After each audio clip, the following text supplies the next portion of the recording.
Espiritu ng Diyos Anak ay siyang ating tinanggap, ng Diyos Ama ay matawag. Alleluia, Alleluia. Sumainyo ang Panginoon. At sumayo rin. Ang mabuting balita ng Panginoon ayon kay San Lucas. Papuri sa iyo, Panginoon. Minsan nananalangin si Jesus. Pagkatapos niya, sinabi ng isa sa kanya malagad, Panginoon, turuan po ninyo kaming manalangin. Katulad ng ginawa ni Juan sa kanya mga alagad. Sinabi ni Jesus, kung kayo'y mananalangin, ganito ang sabihin ninyo. Ama, sambahin nawa ang ngalan mo. Magsimula na sana ang iyong paghahari. Bigyan mo kami ng aming makakain sa araw-araw at patawarin mo kami sa aming mga kasalanan. Sapagkat pinapatawad namin ang bawat nagkakasala sa amin. At huwag mo kaming iharap sa mahigpit na pagsubok. Sinabi pa rin niya sa kanila, ipalagay natin na ang isa sa inyong kaibigan ay nagpunta sa inyo isang hating gabi. At nagsabi, kaibigan, bigyan mo muna ako ng 3 tinapay.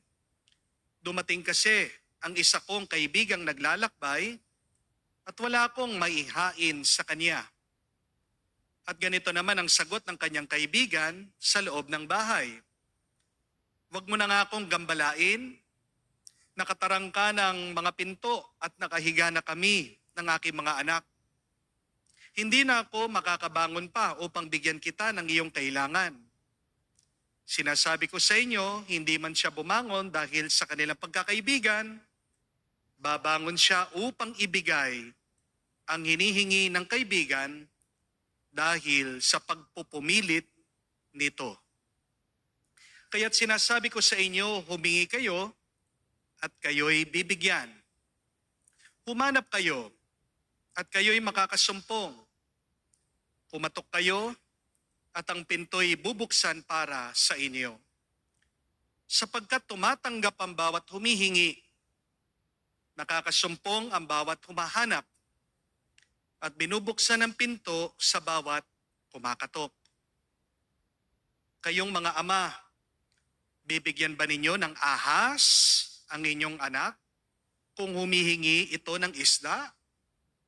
Bibigyan ba ninyo siya ng alakdan kung siya'y humihingi ng itlog? Kung kayong masasama ay marunong magbigay ng mabubuting bagay sa inyong mga anak, gaano pa kaya ang inyong amang nasa langit? Ibibigay niya ang Espiritu Santo sa humihingi sa Kanya. Mga kapatid, ang mabuting balita ng ating Panginoon. Pinupuri ka namin, Panginoong Heso Kristo. Magandang araw po muli sa inyong lahat. Magandang araw po, Father. And a blessed Sunday po sa inyong lahat. I hope that you are well, lalong-lalo na po ang ating mga kababayan na nakabaha, manatili po kayong ligtas at pinagdarasal po natin pa rin ang ating mga OFW na walang sawang nakikipagsapalaran sa ibang bansa para sa kanilang mga minamahal. We are praying for you. May the good Lord bless you, give you strength. Ganyan din po, sama din natin ipagdasal ang ating mga kapatid na may sakit, na nakikibaka, lumalaban naman po. Harinawa, grasya ng Diyos ay pagkalooban din sila ng mabilis na kagalingan. Meron pong isang kwento tungkol sa isang tatay. Isang gabi, siya po ay napadaan doon sa kwarto ng kanyang maliit na anak na lalaki. At napansin po niya yung kanyang anak, siya'y nakaluhod sa kama. Nananalangin itong kanyang anak na lalaki. At pinakinggan daw po ng tatay yung dasal ng kanyang anak. Sabi po nung bata, Papa Jesus, bless Mama, Papa, Lola, Lolo, Doggy. Amen. At nag-cruise po daw po yung bata, humiga, natulog. Sabi ng tatay, very proud siya, wow, galing magdasal ang aking anak. Kinabukasan, nagising po ang tatay, narinig po niya umiiyak yung bata. Bakit? Kasi yung aso nila, si Doggy, namatay. So nilibing po nila. No? Sabi po ng tatay, hayaan mo na, nak, bibili na lang kita ng ibang aso. Nung pong gabi, napadaan na naman yung tatay doon sa kwarto ng anak. Kita niya, nakaluhod na naman yung bata, nagdadasal, pinakinggan niya, sabi, Papa Jesus, bless Mama, Papa, Lola, Lolo, Amen. Kinaumagahan po, umiiyak na naman sa bahay. Alam niyo nangyari? Namatay yung lolo nila. Kaya ito pong tatay, medyo kinakabahan. Sabi, lahat yata ng pinagdarasal ng aking anak namamatay. Ay, hindi naman siguro, hindi naman ganyan ang Diyos. So, pinamisa po nila yung lolo, nilibing. Pagkalipas po ng 1 linggo, binabantayan po itong tatay, yung kanyang anak, hindi po nagdarasal. Kaya napalagay po yung tatay. Pero isang gabi, napadaan na naman si tatay, nakita niya, nakaluhod na naman yung kanyang anak. Nagdarasal, pinakinggan niya, sabi, Papa Jesus, bless Mama, Papa, Lola, Amen. Kaya itong tatay, sabi niya, Panginoon, wag naman po sana. Natulog po yung tatay, kinaumagahan, may umiiyak na naman sa bahay. Alam niyo nangyari? Natigok yung lola. Patay. Talagang kinakabahan na po itong tatay.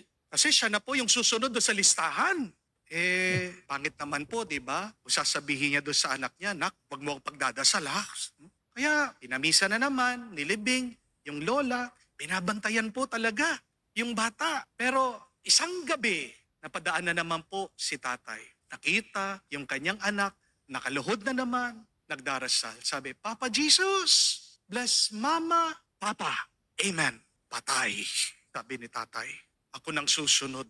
Kaya nung gabi po, habang nakahiga sa kama, pinagpapawisan, itong ama, nagdadasal na sa Diyos, Lord, patawarin mo ako, wag mo ako kukunin, wag na mapusa na. At kinaumagahan, nabuksan pa ni tatay ang kanyang mata. Buhay pa siya.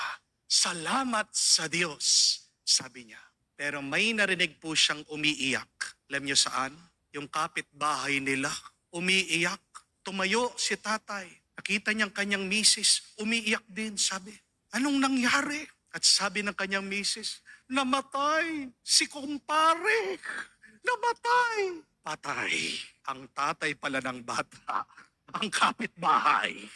Pero hindi po ba, minsan, merong mga tao na kapag nagdasal sila, agad-agad sinasagot ng Diyos. Minsan nakakainggit po, di po ba? Bakit ikaw, kapag nagdadasal ka, hindi ka agad sinasagot ng Panginoon? Ang tagal mo nang nagdadasal na mabayaran mo yung utang niyo, ginawa mo ng lahat, nagno-novena ka, nagro-rosaryo ka, pumupunta ka sa Quiapo, pumupunta ka sa Baclaran, ganun pa rin. Wala ka pa rin pera. Ang tagal mo na nagdadasal na gumaling ka sana sa iyong sakit. Pumunta ka na kay Padre Pio, kay Saint Jude, nagpanata ka na kay Santa Clara, kay Santa Rita. Pero imbis na gumaling ka, lumalala ka.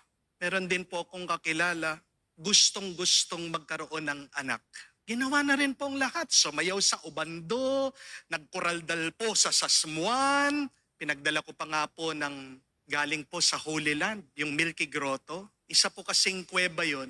Ang kwento, doon daw po nagpasuso si Mama Mary kay Jesus. At yung daw pong alikabok doon, yung lupa doon, pag ininom mo, magiging fertile ka. Ang dami po nagpapatotoo na nagkaroon sila ng anak dahil po nagdasal sila doon. Ginawa ko, nag-uwi po ako dito, pinainom ko po sa kanya. Pero ganun pa rin. Hanggang ngayon, wala pa rin pong sanggol, wala pa rin supling. Bakit ba kapag tayo'y nagdadasal, hindi natin nakukuha ang ating pinagdarasal? Yan ang tanong paano ba tayo manalangin para makuha natin ang ating hinihiling? Buti pa nga po ang Panginoon, hindi po ba? Kapag si Jesus ang nagdasal, agad-agad binibigay ng kanyang ama ang kanyang hinihiling. Yung may sakit, pinatong lang ang kanyang kamay sa kanila, gumaling. Nung walang makain ng mga tao, pinagdasal ang 5 tinapay, 2 isda, nakapagmilagro siya, dumami, nabusog ang mga tao. Nung namatay ang kanyang kaibigan, si Lazaro, nagdasal daw ang ating Panginoon sa kanyang ama. Nabuhay itong patay. Paano din kaya nating magagawa yun? na kapag tayo'y nagdadasal, makukuha natin ang ating hinihiling. Kaya naman po, sa ating ebanghelyo, nauunawaan natin ang mga alagad, disipulo ng ating Panginoon, nilapitan siya. Ano yung tanong nila kay Jesus? Panginoon, paano ba magdasal? Turuan mo naman kaming manalangin kung paano ka nananalangin. Kasi nakita po ng mga alagad ng ating Panginoon, napaka-epektibong manalangin ni Jesus. At dito po si Jesus nagsimula sa kanyang pagtuturo. 3 bagay po ang ating matututunan sa turo ng ating Panginoong Hesukristo sa Ebanghelyo. The first one, when you pray, pray with tenderness. Pray with a deep connection and relationship to God. Because the deeper your relationship with God, the more that you will receive His grace. Baka po kaya hindi kayo nakakatanggap na maraming grasya kasi malayo kayo sa Panginoon. Di po ba? Ito po yung tanong ko sa inyo. Halimbawa, meron po nagpapalimos sa inyo. Bibigyan niyo po ba? Yes or no? Yes, di po ba? Ang tanong ko po, ito, magkano ang ibibigay niyo doon sa nagpapalimos? Siguro po magbibigay kayo ng 5 piso, baka magbigay po kayo ng 20 pesos.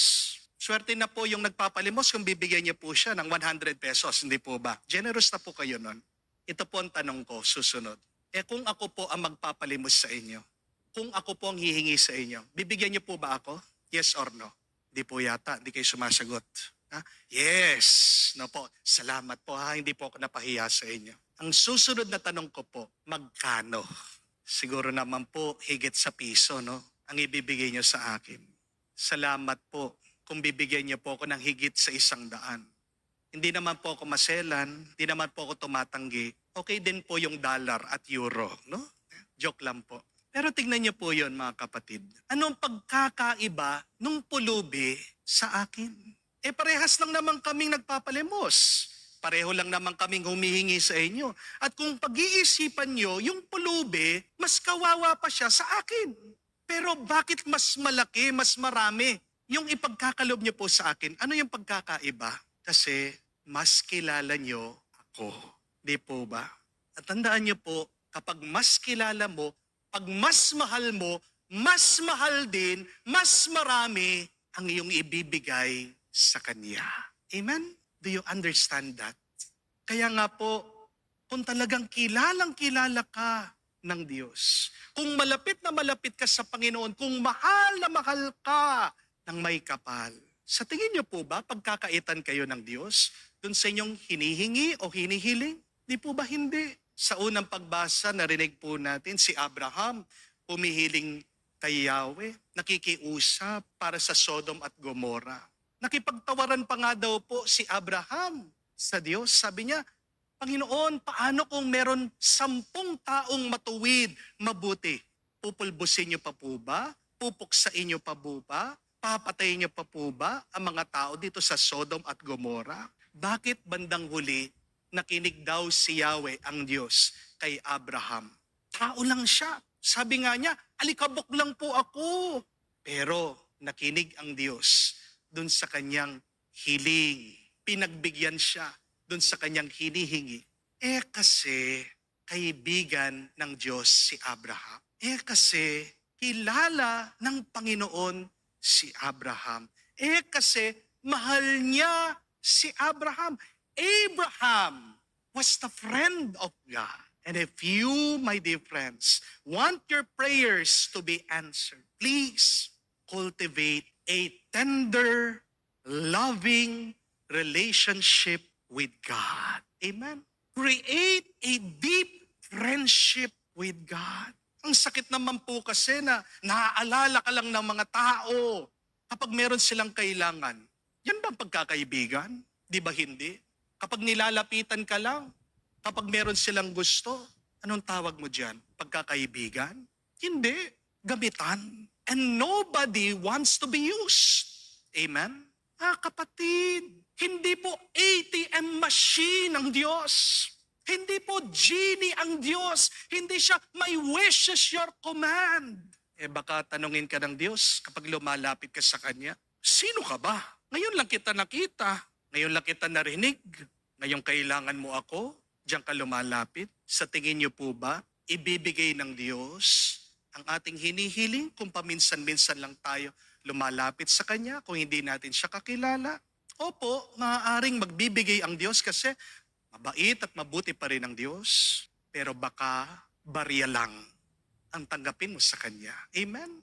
Pero kung talagang kakilala ka ng Diyos, di ba kahit na hindi ka magsabi, kahit na hindi ka magsalita, makakatanggap ka at sobra-sobra pa ang tatanggapin mo galing sa Kanya. Pray with a deep relationship with God, and you shall receive what you are praying for and much more.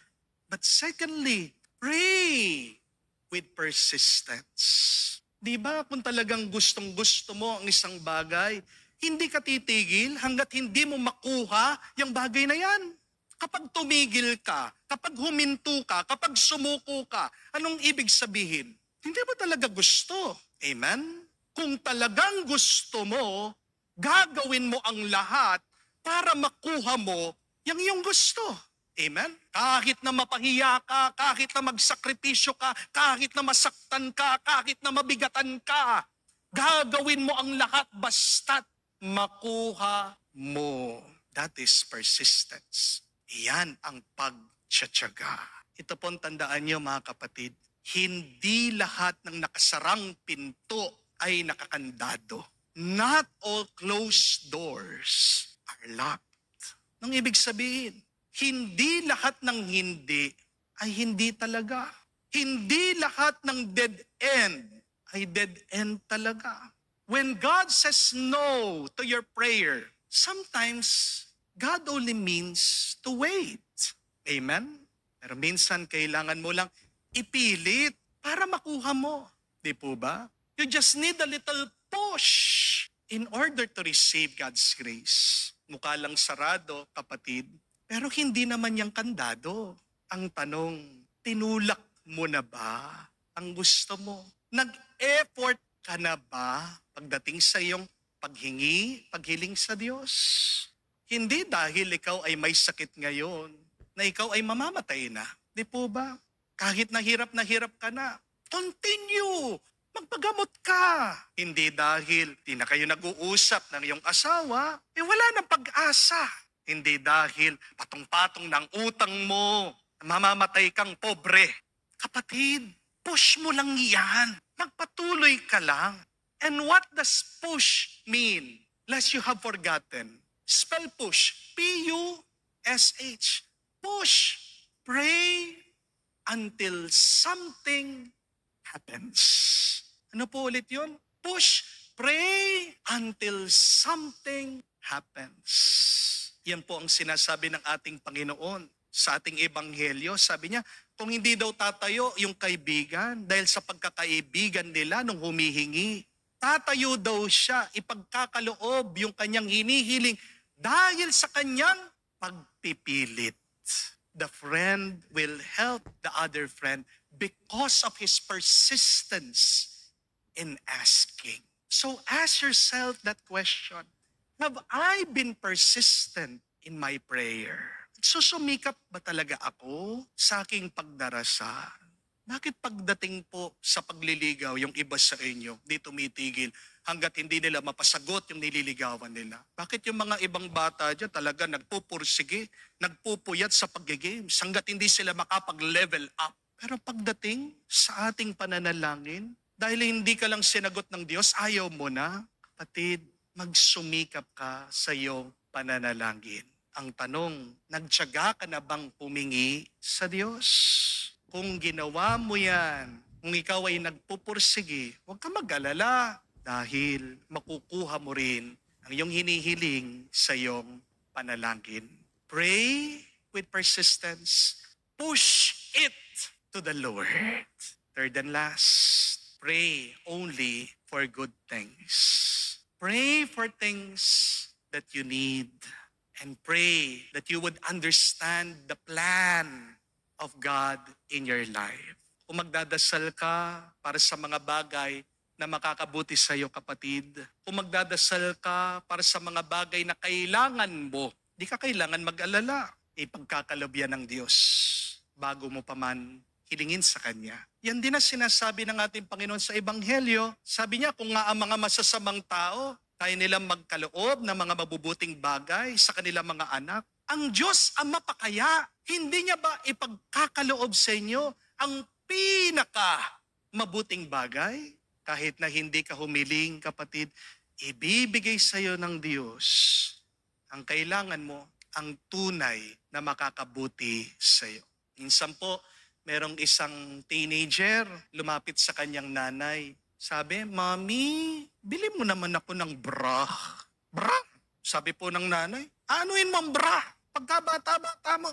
Sabi po ng teenager, kasi po Mami, lahat po ng aking mga kaklase nakabra na. Ako na lang yung hindi nakabra. Galit na galit po yung nanay. Sabi, Orlando, puminto ka dyan. Bakit hindi po binibili ng bra ng nanay? Kasi hindi naman babae. Di po ba? Kasi hindi naman niya kailangan. We may be asking God what we do not really need. That is the reason why we do not receive what we have asked for. Baka kaya hindi binibigay ng Diyos sa iyo dahil hindi mo pa kailangan. Dahil hindi pa ito makakabuti sa iyo. So that you may have peace and joy now in your life. I want you to remember this, my dear friends. Everything that you need now in your life, God has already given it to you. Lahat ng kailangan mo, lahat na makakabuti sa iyo, pinagkaloob na ng Diyos sa iyo. At kahit na kung nasaan ka ngayon, kahit na yung karanasan mo, kapatid, maniwala ka, kailangan mo yan para sa'yo yan. Kahit na sa tingin mo, problema yan. Kahit na sa tingin mo, napakahirap, napakabigat. Kailangan mo yan. Huwag mong iiwasan yan. Kung nahihirapan ka, ang hilingin mo sa Diyos ay bigyan ka ng lakas na iyong mabuhat, na iyong malampasan. Amen? Kung anong nangyayari sa'yo, sagot ng Diyos sa'yo yan. Para maging mas mabuti ka, para maging mas banal ka. Meron po tayong isang follower, bumisita din sa akin. Minsan, nag-open up siya sa akin. Kwento niya yung kanyang asawa ay napauwi galing po sa abroad. Dasal na po ng dasal itong misis kasi gusto po niya yung kanyang mister makapagbalik sa abroad para makapagtrabaho dahil wala po silang income, siya lang po ang kanilang inaasahan. Dasal na po ng dasal itong misis. Sabi, Lord, paalisin mo na yung asawa ko. Lord, tulungan mo naman kami. Hirap na kami sa buhay. Sumasakit na nga daw po yung loob niya sa Diyos eh. Kasi, bakit ilang buwan na daw po, wala nangyayari sa kanila. At isang araw, alam niyo po kung ano nangyari? Yung misis, nagkasakit. Siya po ay nirush sa hospital. Alam niyo po kung sino nagdala sa kanya doon? Yung mister niya. Sino po yung nag-alaga, nag-asikaso, lahat ng kailangan niya sa hospital? Yung mister niya. At dito po na-realize, naisip ng misis, kung palang agad umalis yung mister niya, baka namatay na siya. Dahil hindi naman po kaya nung kanilang mga anak na dalhin sa ospital, itong nanay, nabantayan siya. May dahilan pala ang Diyos. Bakit hindi niya agad pinaalis itong mister? Kasi hindi po ito makakabuti para dun sa misis at para sa kanilang pamilya. So instead of asking the Lord for good things, pray that you might understand the plan of God in your life. Mas magandang dasal po ito. Sabihin niyo, Panginoon, bigyan mo ako ng pag-unawa. Bakit ba nangyayari ang mga bagay na ito sa aking buhay? Lord, grant me the wisdom to see that everything that is happening to me is for my good and for your greater glory. Tulungan mo ko, Panginoon, maunawaan ko ang mabuti at magandang plano mo sa aking buhay. Kaya mga kapatid, tandaan niyo po ang tatlong bagay na ito.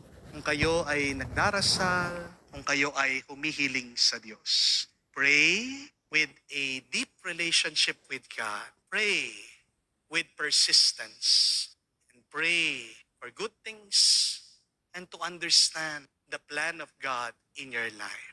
Kung ganito ka magdasal at manalangin, hindi mo lang makukuha ang iyong hinihiling, kundi makakatanggap ka pa ng sobra-sobrang grasya at pagpapala ngayon at magpakailanman. Amen. Amen.